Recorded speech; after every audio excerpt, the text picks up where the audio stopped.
নমস্কার বন্ধুরা, প্রতিদিনের মতো আমি আজকে চলে এসেছি একটা স্বাস্থ্যকর রেসিপি নিয়ে। আশা করি আপনাদের ভালোই লাগবে। তাহলে আমি দেরি না করে আমি রেসিপিটা শুরু করব। এই যে রেসিপিটা নিয়ে এসেছি, এটা রক্তাল্পতা প্রতিরোধকারী, খুবই ভালো এটা স্বাস্থ্যের পক্ষে। এই দেখুন সেই কুলেখাড়া শাক, যা থেকে কুলেরান তৈরি হয়।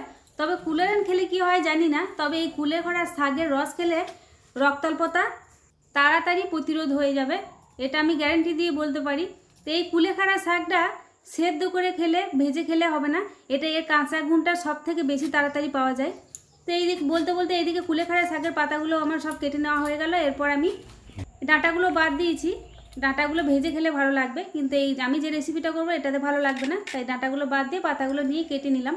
এরপর এর সাথে দিয়ে দিলাম বেসন আর চালের গুঁড়ো, আর গোলমরিচের গুঁড়ো দিয়ে দিলাম, আর হলুদের গুঁড়ো দিয়ে দিলাম, একটু লঙ্কার গুঁড়ো দিলাম, আর লঙ্কা কুচি দিলাম, কাঁচা লঙ্কা। এরপর পেঁয়াজ কুচি দিয়ে দিলাম। এরপরে দিয়ে দেবো স্বাদ মতো লবণ। তো এইগুলো দিয়ে আমি সুন্দরভাবে এটাকে অল্প অল্প জল দিয়ে মাখিয়ে নেব। এটাকে সুন্দর একটা ডোয়ের মতো এটাকে বানিয়ে নেব। এই বড়াটা খেতে খুবই টেস্টি হয়, খুবই ভালো লাগে।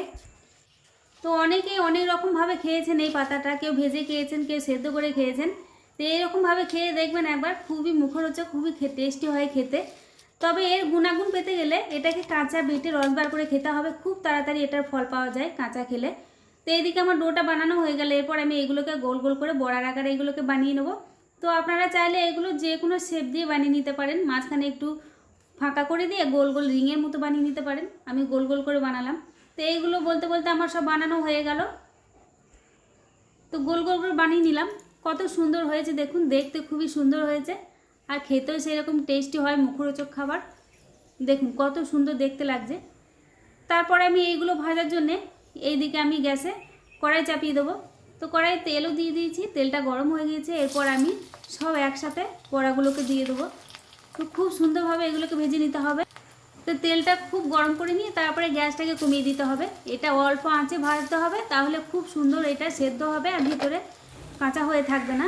তো এইগুলো সব দিয়ে দিলাম। এক পিঠ সুন্দরভাবে ভাজা হলে তারপরে আরেক পিঠ উল্টে দেবো। তো এক পিঠ সুন্দর ভাজা হয়ে গিয়েছে, আর এক পিঠ উল্টে দিচ্ছি আমি। ওই পিঠটাও সুন্দরভাবে লাল লাল করে ভেজে নেবো অল্প আঁচে। তো দুই পিঠ সুন্দরভাবে উল্টো পাল্টা করে ভেজে নিয়ে তারপরে আমি এগুলোকে তুলে নেবো। কত সুন্দর একটা কালার এসছে, খুব সুন্দর দেখতে হয়েছে বড়াগুলো আমার। এরপর আমি এগুলোকে তুলে নেব। খুব সুন্দর করে ভাজা হয়ে গিয়েছে। এই দেখুন কত সুন্দর দেখতে হয়েছে, কালারটা খুব সুন্দর এসছে, খেতে খুবই টেস্টি হয়েছিল। তবে এর গুণাগুণ খুব তাড়াতাড়ি পেতে গেলে এর কাঁচা রসটা খেতে হবে, তবে খুব তাড়াতাড়ি গুণাগুণটা পাবেন। তবে এটা ভেজে বা বড়া করে খেলে যে গুণাগুণ থাকবে না তা নয়, তবে কাঁচাটাতে বেশি তাড়াতাড়ি কাজ দেয়।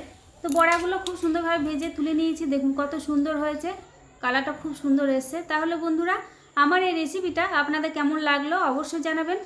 আপনারা সকলেই ভালো থাকবেন, সুস্থ থাকবেন। আগামী দিন আবার আসবো অন্য কোনো রান্না নিয়ে। আজ আমি এখানেই শেষ করলাম। ধন্যবাদ।